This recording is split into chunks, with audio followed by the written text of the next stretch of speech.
What if you had the smartest Wi-Fi? If you did, it'd be Xfinity and it'd come with their best state-of-the-art equipment. It would boost speeds to the devices that needed them most, whether you were streaming, gaming, or gaming while pretending to work. It would even power your mobile connection so you could bring faster, secure Wi-Fi speeds with you where you use it most. If you had the smartest Wi-Fi, everything would work together seamlessly to keep you connected. Xfinity. Imagine that. Restrictions apply. A mochi moment from Tara, who writes, "For years, all my doctor said was eat less and move more, which never worked. But you know what does? The simple eating tips from my nutritionist at Mochi. And after losing over 30 pounds, I can say you're not just another GLP-1 source. You're a life source." Thanks, Tara.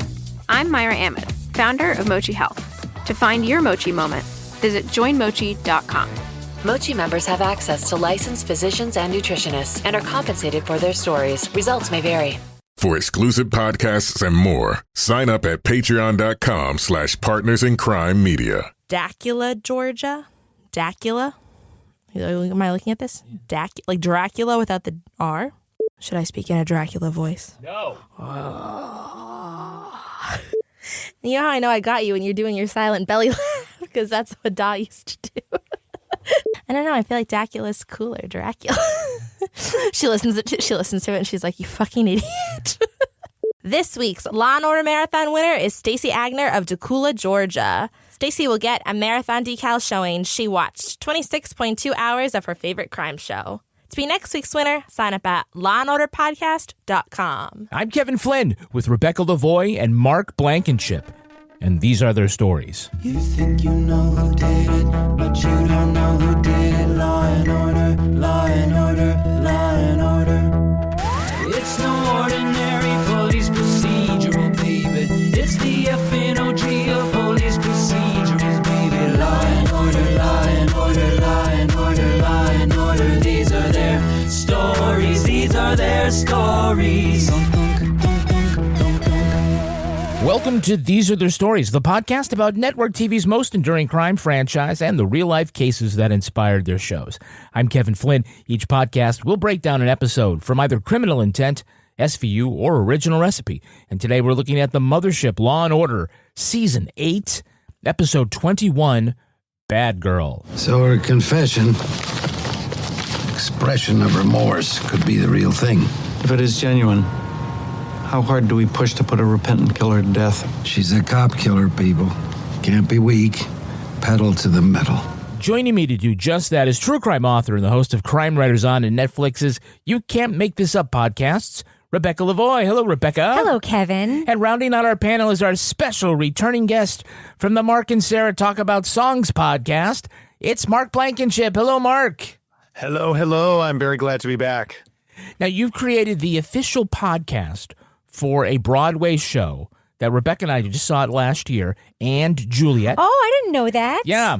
It's, for those who don't know the show, it's a musical exploration of what might have happened if Juliet didn't die and set out on her own. Featuring Max Martin songs exclusively. Yes. Yeah. Right. So it was, the music is these pop songs written by Max Martin. And so in the show, you hear covers of things like Baby One More Time, I Kissed a Girl, Since You've Been Gone, and Can't Stop This Feeling. So I got to ask Mark, in keeping with that theme, on your podcast, were the questions originals or were they covers of Joe Rogan? Oh, you know what? 68% original, 31 Joe Rogan knockoffs, 1% dogs barking. Oh. That's good. Dogs barking is always I loved original. that show. I will say, we just kind of saw it because we were in New York, and it's like, what should we see? And we have friends who work in the industry, and they're like, go see this. It's fun. We didn't know what to expect. It was really fun. It was way funner than I thought it was going to be. So clever and very funny and just very poignant. I loved it. I was also lucky enough to get hired to write the companion book for that show, and I got to interview all of the folks who worked on it. And they all approached that material with such thoughtfulness, and I agree with what you just said, Rebecca. I think it really comes through in the show itself. That show is really sophisticated and clever, and yes, it's filled with good songs that most of us know, but it's got a story that is captivating, and it's also filled with really sophisticated Shakespeare jokes, which I appreciated. Yes, and he uses the songs very well. He doesn't just throw them in. Yes, for sure. Yes, I do like how Shakespeare acknowledges that after this romantic stuff, he's going to do some really dark shit. That's right. This is a great line. So, Mark, remind us of all the franchises. Which two cops are your favorite Law & Order detective team? Favorite Law & Order detective team. Well, I only watch original flavor, so that narrows it right down. Mm-hmm. And I'm going to have to say that for me, Briscoe and Curtis, the two that are in this episode. Yeah, solid pick. It's the pick that everybody knows from watching TNT for those Saturday Briscoe and marathons. Green. Yeah, sure. But, no one's really watching Greavy and Logan, right? We don't really get that as one of the top ones. And we love Soretta, of course, but... Yeah, because he thinks that he's an opera singer. The best in the world. Yeah, well, one of the 7 greatest actors of all time, according to Paul Sorvino. Yeah. And Mark, who is your favorite prosecutorial team? Favorite Law & Order District Attorney Prosecutorial Team. Yeah, the fact is I do think about this a lot. It's your Roman Empire. I'm going to go Jack McCoy, Abby Carmichael. Yep. I love Abby because Abby takes no guff, and she really puts Jack back on his heels in a way that I enjoy. Yes. And she's not accessible for him to sleep with her, which is like a whole thing.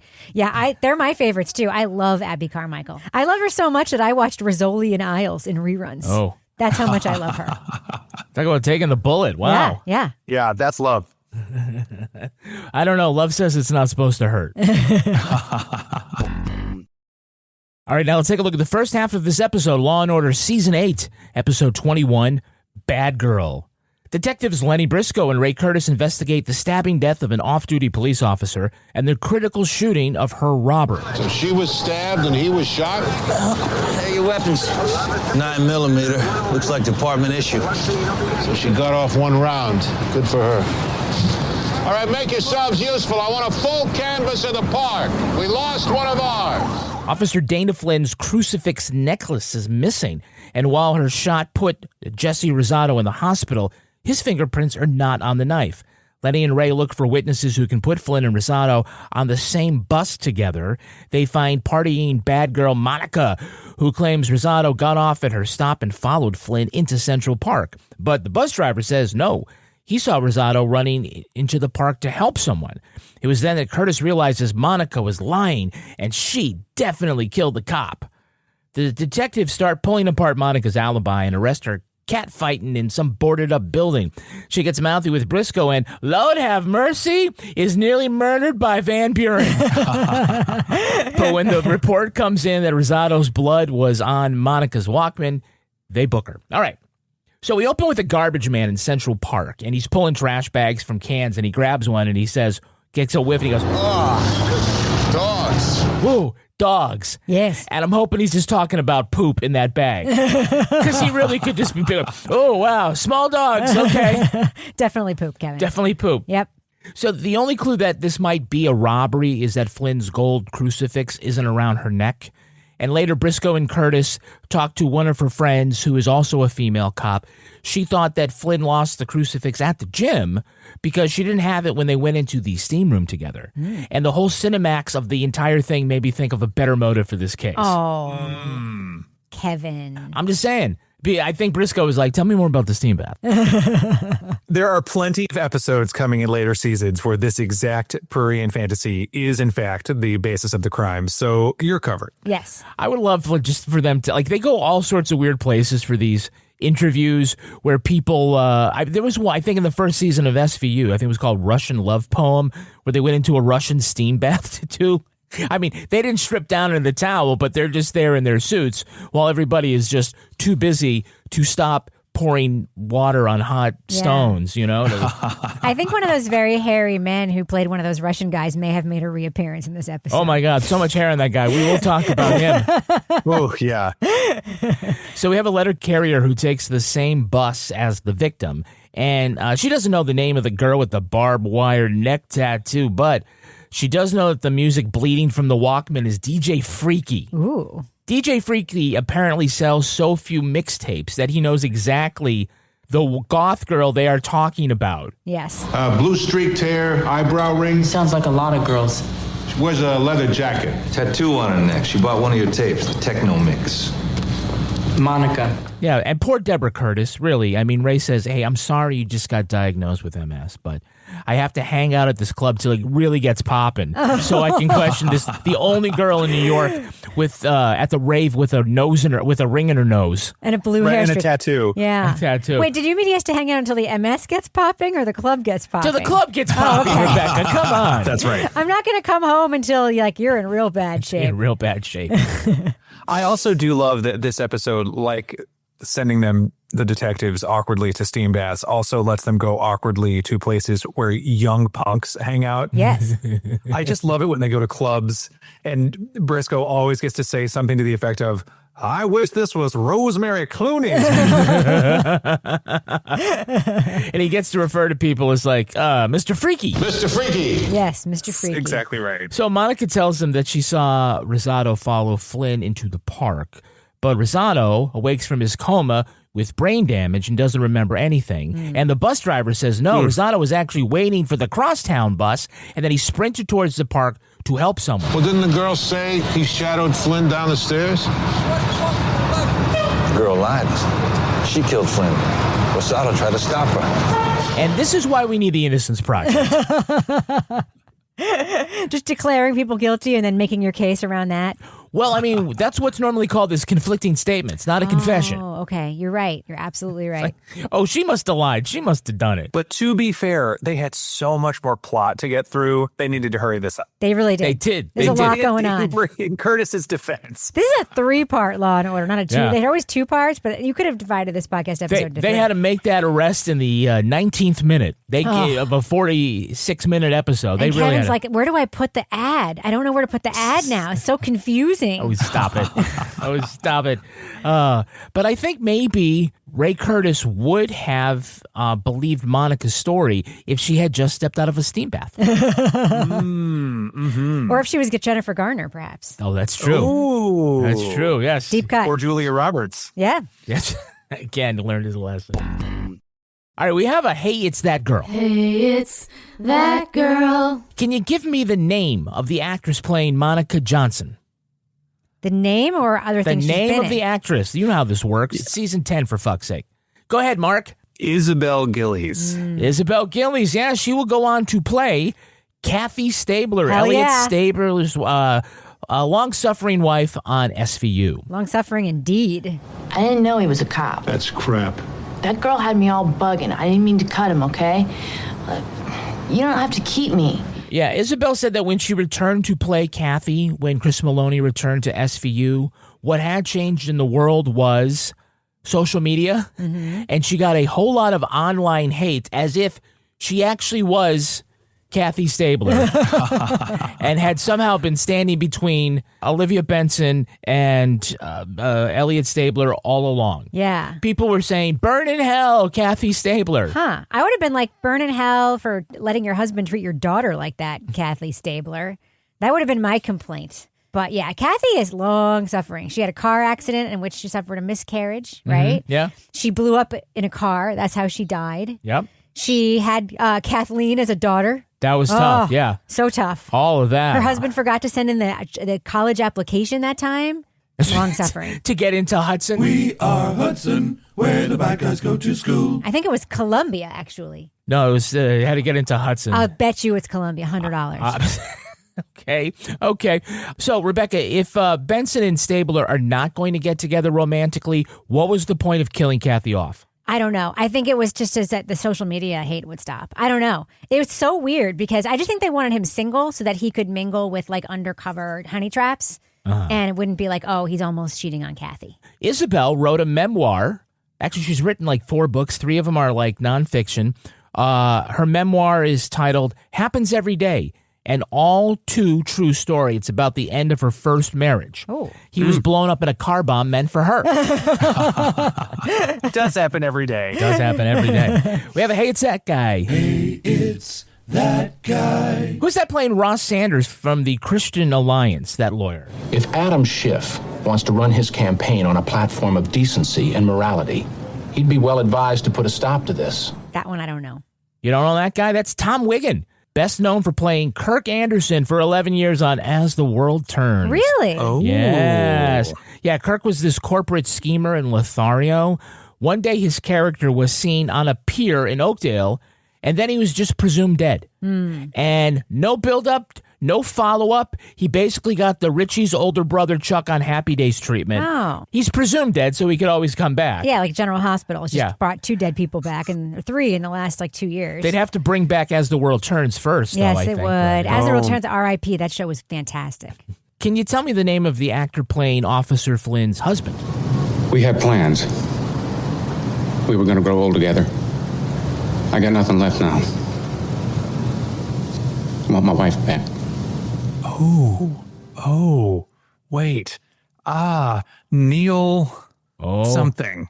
Yeah, it's Neil Jones. You will remember him from Dirty Dancing as Billy. Yes. The guy who helped Penny get the illegal abortion, or as they call it in Texas, an abortion.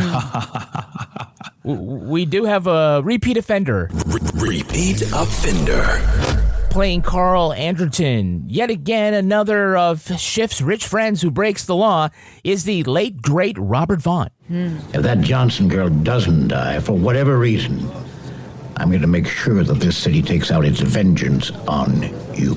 We recently covered his performance in an SVU episode where he describes his Viagra-enhanced penis as being stiffer than a varnished eel. Love it. Love that for him. And I'm trying to find ways to work that into conversation, Mark. Well, I'll tell you, this is true. I am also the Nashville bureau chief of a food magazine. And today I was writing a story about a chef in town who makes a very sophisticated eel dish. Oh. Oh, it wasn't varnished, however. No. And it was actually suspended in jelly. But the point is, it's been an eel day, eel forward day. Do you recognize the actress who is playing Rosado's attorney, Rachel Willis? That one I know. That's Michael Hyatt. My client has no memory of what happened. There's a surprise. If it's going to be this way, you can just turn around. She was the therapist in Crazy Ex-Girlfriend. And she's the head of the hospital on the Pit who's always giving Robbie shit. Yes. You got that all right. Yes. Michael Hyatt. Thank you. You're welcome. Veteran actress. Yeah, she's known as the penny pitching hospital administrator in the Pit, and she was on Crazy Ex-Girlfriend, as you said. You remember her role as was the therapist, Rebecca's therapist on Crazy Ex-Girlfriend, who helped end 4 television seasons of her angst by prescribing her antidepressants. That's right. Oh. And telling her she had borderline personality disorder. And then she was cool with that. And then she was just like, I have borderline personality disorder. Now I know what I have, and it's all going to be fine. That show was fucking great. I love that show.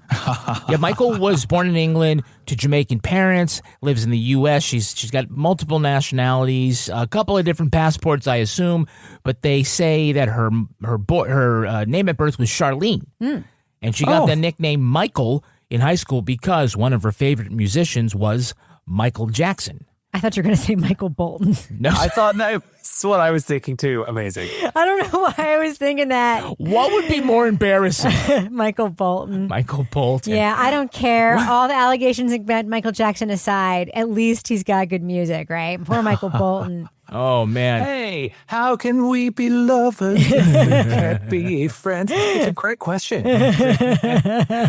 Rebecca's going to be invited on Mark and Sarah pretty soon.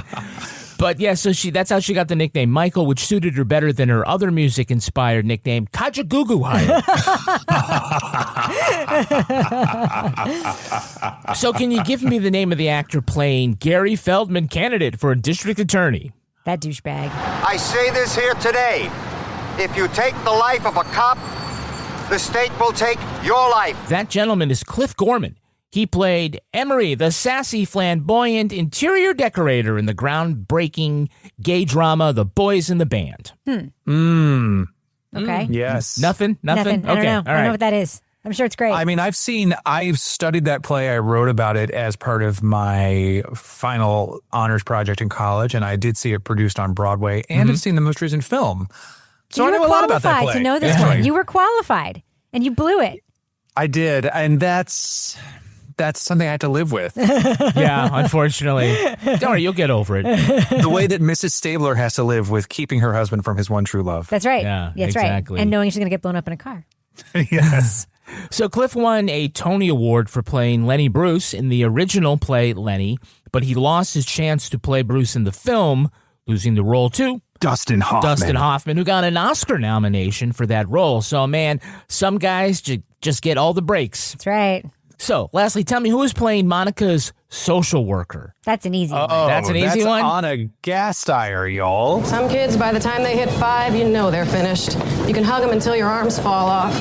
Won't make a damn bit of difference. SNL cast member Anna Gasteyer, not surprisingly, she had Mondays through Fridays free, so she could do this. No, she didn't. Sure, she had. Well, she could have They got are busy all week. I'm sure it was off season. I'm sure this was not during the shooting of SNL. One of her characters on SNL is this lounge singer who sings off key. Yes. But Anna actually has a very great voice. She's actually has this really interesting Christmas album. It's called Sugar and Booze. Sounds like Christmas at my house. And she's, again, touring this holiday season, doing live performances. She's going to be at the Town Hall in New York and a couple of other places. I will say that everyone laughs at her Christmas skit when she says she can't resist his sweaty balls. That's right. She says that on television. When she says it on television, people laugh. But when I say it, I'm asked to leave the playground. Double standard. Yeah, it's not okay. All right, so this is season 8 of The Mothership, and it's remembered for 3 things. It was the first season with no cast changes. The cinematography was usually low-lit and very dark. So you usually can just by looking at an episode from season 8, you can tell it's not one of the other seasons. And this was the season in which they gave every character a recurring storyline to be resolved at the end of the season. So this season, we find out that Van Buren has been suing the NYPD for racial discrimination. Good on her. After a white woman with the same score on the captain's exam got promoted and she didn't. And we find out with super efficiency in this scene that her case is over. Just like that. Thanks. What's up? Judge dismissed my case. Sorry to hear that. What are you going to do? Appeal. And so for the next 12 seasons, Van Buren never gets promoted. Oh, my God. Yeah.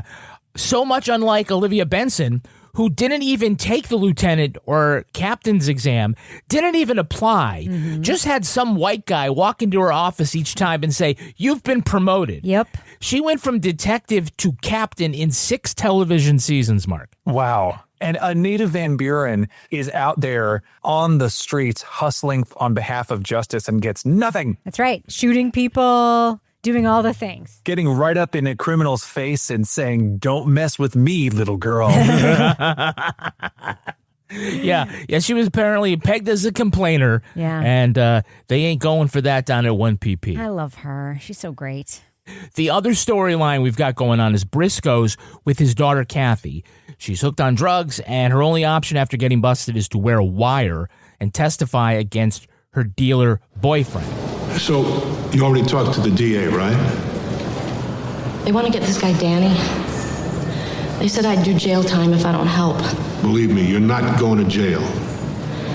I can't rat on this guy, Dad. He'll come after me. And she tells her father that the guy's going to kill her, and you only have to wait till next week to find out that she's right. Oh, poor Kathy. If I'm not mistaken, wasn't that one of the first episodes I appeared on this show to talk about? Exactly is. Yes, I realized after this that the next episode in the series, episode 22, which was called Damaged and featured Lauren Ambrose as a mentally challenged girl who was raped. And even though the jury convicted, the judge overturned the convictions on the spot because he said, quote, "She had the time of her life." She had the time of her life. Case dismissed. Oh, my God. I remember he goes, "Your motion is denied." That's also the one with the famous line. Can we make a rape case? Depends how retarded this girl is. Yes. Well. Yes. Yeah, so you're right. We're gonna expand you a little farther into the canon, other than this little quarter. Yeah. So, by the way, I think that the future Mrs. Elliott Stabler missed out on an opportunity to talk to Briscoe for advice on how to parent an out-of-control daughter. That would have been Kathleen breaking into houses, crashing cars. Yeah, she's the best. So Briscoe and Curtis are now trying to find Monica. and they talk to a guy who really loves his mom. Don't be rude, Louie. Stay out of this, Ma. Don't talk to me like that. This is my house. Pop pays for it. The scratches on his face, the night he got released to use my car. He stayed out all night. He came back with those... Shut the hell up, Ma. You shut up. I'll scratch the other side. Why did you shut up and go make coffee? This scene was great. He was so hard. And she's like, fuck you, I'm giving you up to the cops just for that. Yeah, the way that guy was talking to his mom, I could just see like somebody doing that video clip where he says the one thing and then they smash cut to Angel by Sarah McLachlan playing over the in memoriam card. Looking for a friend of yours. Why should I help you? This is why you're always in trouble. Shut up, Ma. Go make coffee.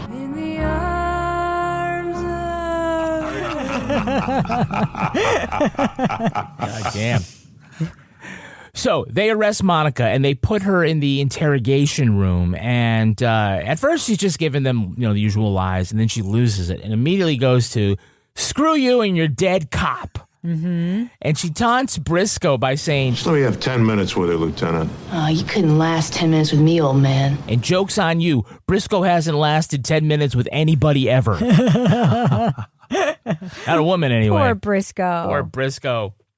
And then she calls Van Buren a bitch, and lasers come out of her eyes. That's right. She called her bitch twice. Twice. Her retort is so cold. Oh, you want to take me on, little girl? Let me tell you something. You better be packing more than a dirty mouth.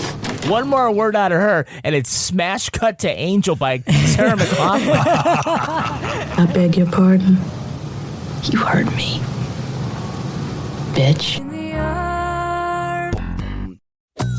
A Mochi moment from Sadie, who writes, I'm not crying, you're crying. This is what I said during my first appointment with my physician at Mochi, because I didn't have to convince him I needed a GLP-1. He understood, and I felt supported, not judged. I came for the weight loss and stayed for the empathy. Thanks, Sadie. I'm Myra Ahmed, founder of Mochi Health. To find your Mochi moment, visit joinmochi.com. Mochi members have access to licensed physicians and nutritionists and are compensated for their stories. Results may vary. A BetterHelp ad. October 10th is World Mental Health Day, and this year we're saying thank you, therapists. Behind every supportive moment and small win is a therapist who showed up and made a difference. BetterHelp has supported over 5 million people globally on their mental health journeys. With 12 plus years experience and the world's largest online network of qualified therapists, it's easy to match with the one that's right for you. See for yourself. Visit BetterHelp.com for 10% off your first month. Now let's take a look at the second half of this episode. Executive ADA Jack McCoy is under pressure to convict Monica Johnson for killing a cop. There was blood on the girl's Walkman? Yeah, just from the Good Samaritan. Nothing from Officer Flynn.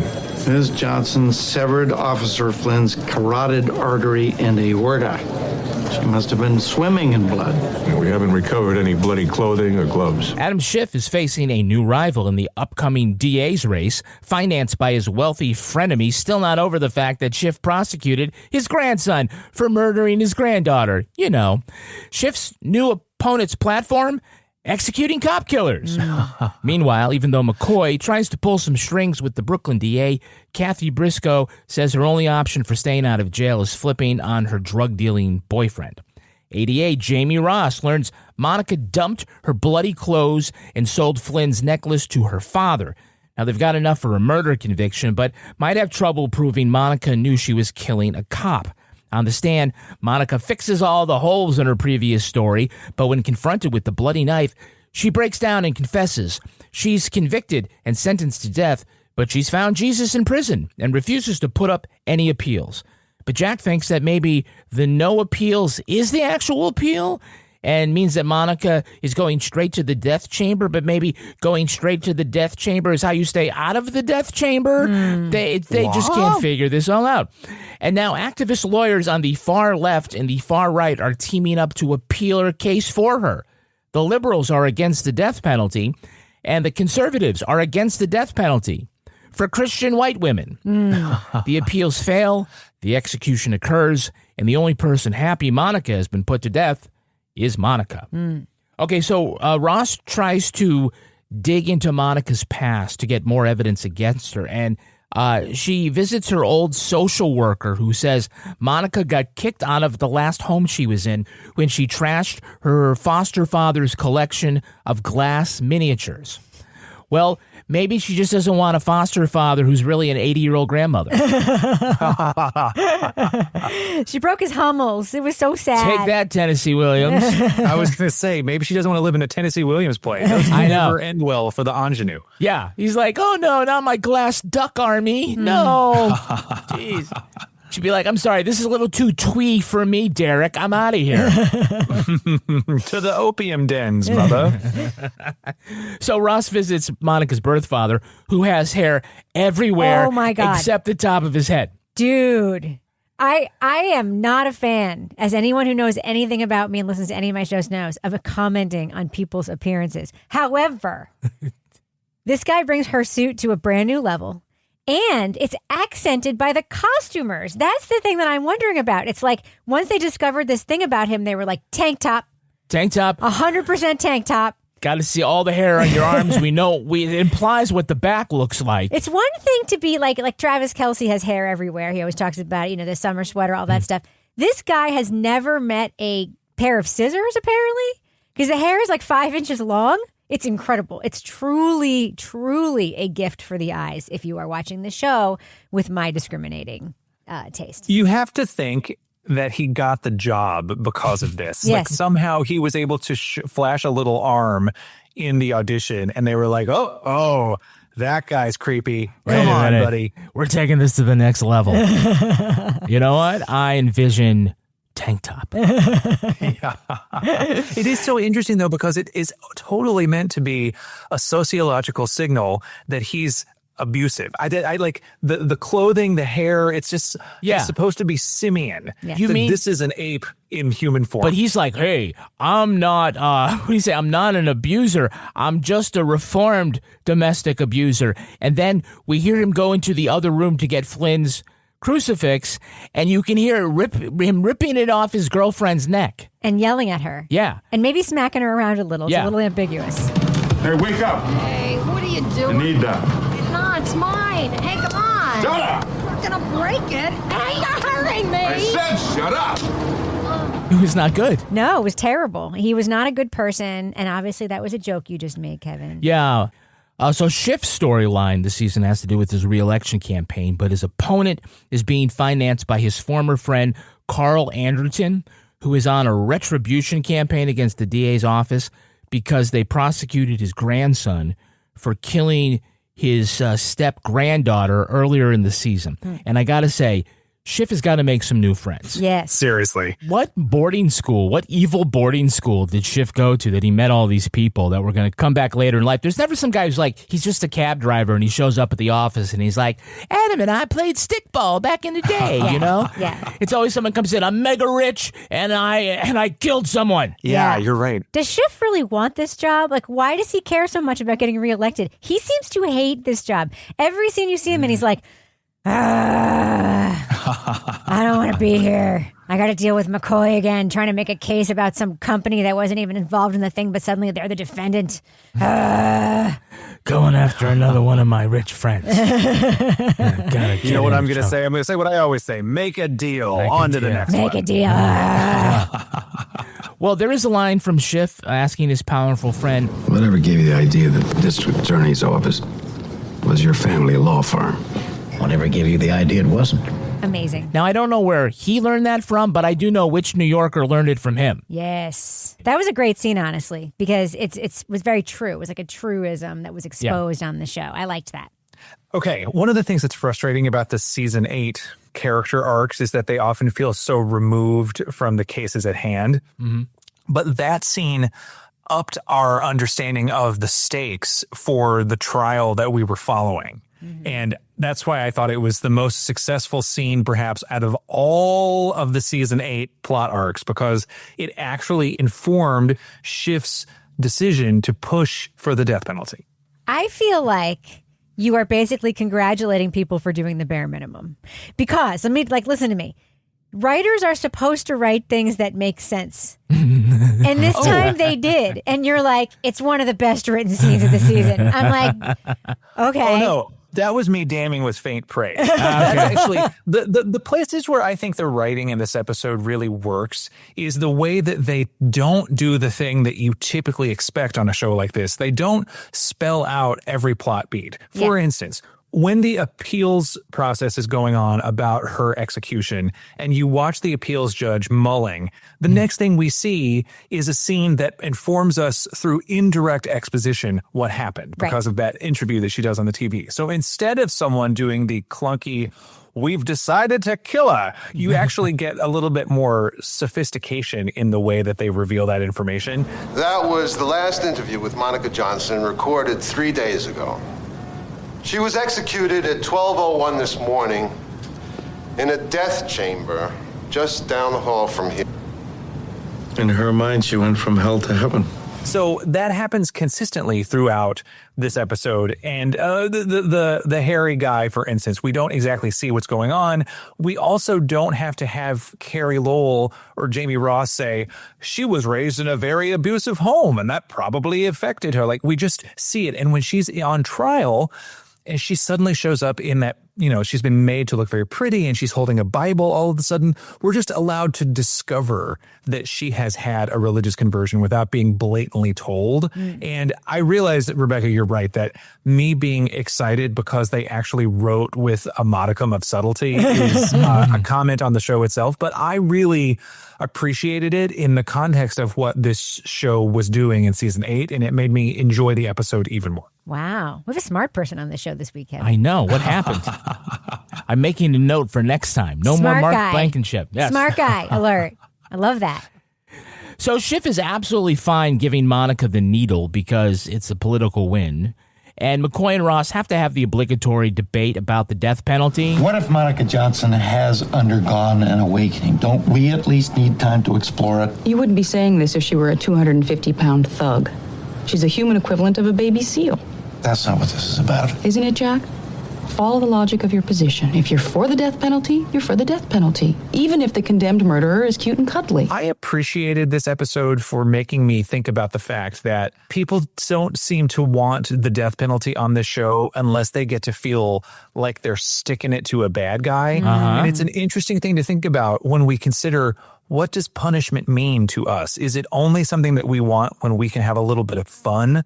We don't want to punish someone who's remorseful. So what does that mean about the fact that we want to punish someone who isn't? And they were almost seemed mad at her for not being angry anymore because they're like, you're mad, it's no more fun. You're making it hard. You're making it hard for us to watch you die. Yeah. But Monica says that she's okay with being executed because she says, I'm at peace with what I did. Well, when you were lying and saying you didn't do it, you also seem to be at peace with what you did. Didn't seem to really be troubled about it. Calling Van Buren a bitch and stuff. Yeah, you're like, she was cool whatever. with it. You're just cool a bitch. with it. Yeah, I'm at peace with it. Is anyone going to point out the fact, though, that Flynn shot the wrong person? Yeah, that was something that I was curious, never got explained at all. No. What was the context? Did she, while getting stabbed, sort of get her arm knocked out of the way and shot some guy in the head? I don't know. I mean, she is a woman. Can she shoot? Probably not. I'm just saying. Ladies are tricky. I heard it on a podcast. It's not possible. I also do want to note that those ski gloves that she's wearing when they find her are mittens. So how did she operate a gun? Oh. That is an excellent question. Yes. She did not have access to her fingers. So that's why she missed. She's fumbling with the mittens, trying to get him off, go for the gun. Meantime, Monica's stabbing her really well. Smash cut. Smash cut. Angel by Sarah McLachlan. Hi, we're Mochi Health, your long-term weight loss solution. We'll connect you with a board-certified provider to discuss your unique goals. Eligible patients can access custom-formulated GLP-1 medications at an affordable, fixed price, delivered to their door monthly. Take our free eligibility quiz at joinmochi.com and use code AUDIO40 at checkout for $40 off your first month of membership. That's joinmochi.com. Results may vary. Eligible GLP-1 patients typically lose 1 to 2 pounds per week in their first 6 months with Mochi when combined with a healthy lifestyle. A BetterHelp ad. October 10th is World Mental Health Day. And this year, we're saying thank you, therapists. Behind every supportive moment and small win is a therapist who showed up and made a difference. BetterHelp has supported over 5 million people globally on their mental health journeys. With 12 plus years experience and the world's largest online network of qualified therapists, it's easy to match with the one that's right for you. See for yourself. Visit BetterHelp.com for 10% off your first month. All right, let's take a look at the real-life story that inspired this episode. It's time for Rip from the Headlines. You think you know who did it. You think you know who did it. But you don't know who did it. You don't know who did it. Rip from the Headlines. Inspiration for this episode comes from the case of Carla Faye Tucker. In 1984, Tucker was convicted of a grim double murder in Houston. Alongside her boyfriend, she broke into a flat to nick a motorbike. But when the robbery went pear-shaped, she killed 2 people with a pickaxe. The jury sentenced the couple to death. While in prison, Tucker became a born-again Christian. Over the years, she gained support from religious figures like Pope John Paul, televangelists like Pat Robertson, and conservative politicians like Newt Gingrich, all who argued she should be spared from death row. Even the prison warden spoke of her dramatic transformation. They said Tucker's spiritual transformation proved that no one was beyond redemption.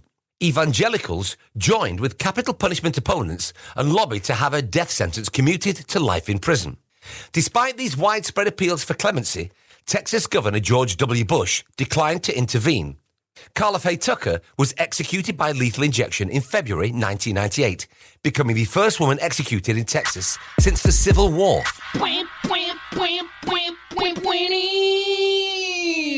Now, I believe it is possible to find redemption and that there are some killers who deserve clemency, but why are only those who find Jesus the ones worthy of clemency? Exactly. What about the ones who become devout Muslims in prison? What about people who just become learn the error of their ways and do public service while in prison? Or what about people who aren't white?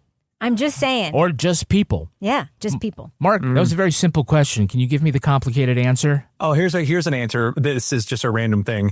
Hearing that it was based on Carla Faye Tucker reminded me that on October 24th of 2005, almost exactly 20 years to the day that we're recording this, I, for Variety, reviewed a play written by Steve Earle about Carla Faye Tucker.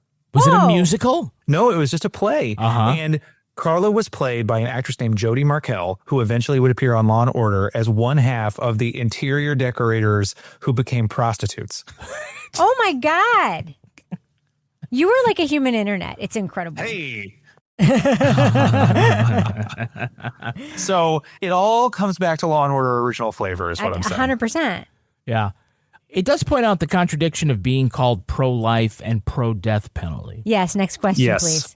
Also, by the way, it's like being pro-military and pro-veteran, but then also congratulating George Santos for getting out of prison, even though his crime was literally creating a fake veterans charity and taking all the money for himself.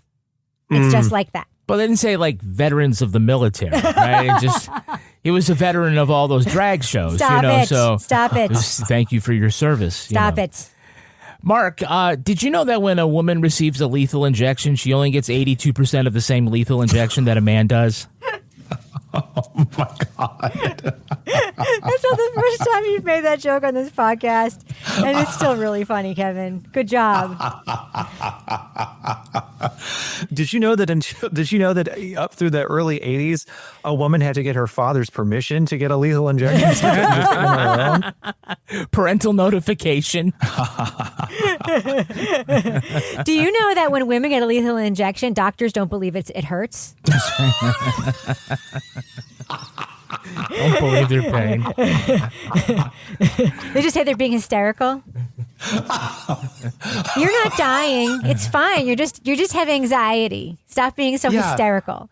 You know what, honey? Let me call your husband or older brother. It's hard for a woman to get a lethal injection because she's got to wait for all the men to go first. Oh, my goodness.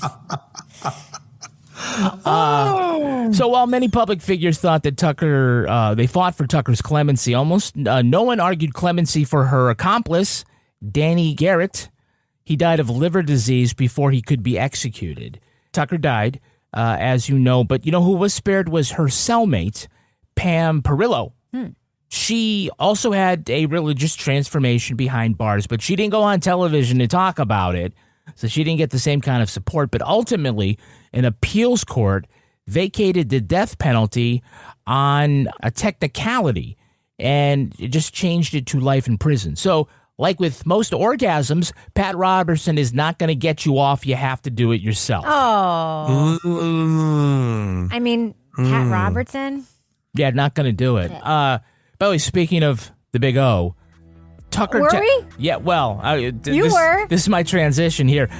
Tucker testified that with each fatal blow from the pickaxe, that she would have intense orgasms. And afterwards, Adam and Eve debuted the Hitachi pickaxe. Oh, Kevin. And that was followed by another marital aid. It was called the Minor 69er. Jesus Christ. And that's where I'm going to pull the plug on this episode. Thank you. Want to thank our guest, Mark Blankenship. Mark, where can our listeners follow you online? They can follow me to the sound of Sarah McLachlan's voice after hearing some of those jokes. That's right. That's right.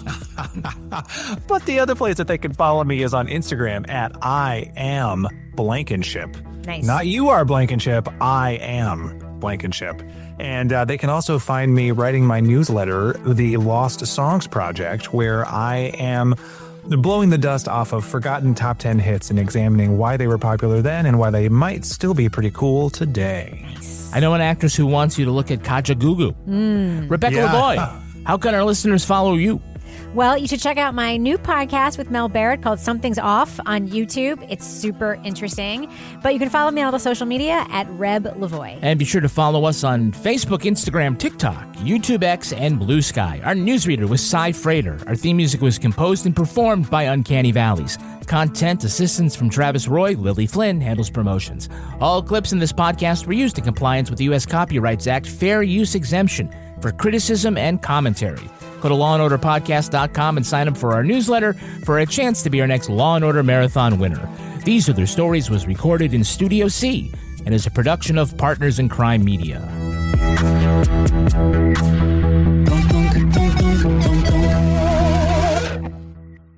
Partners in Crime Media.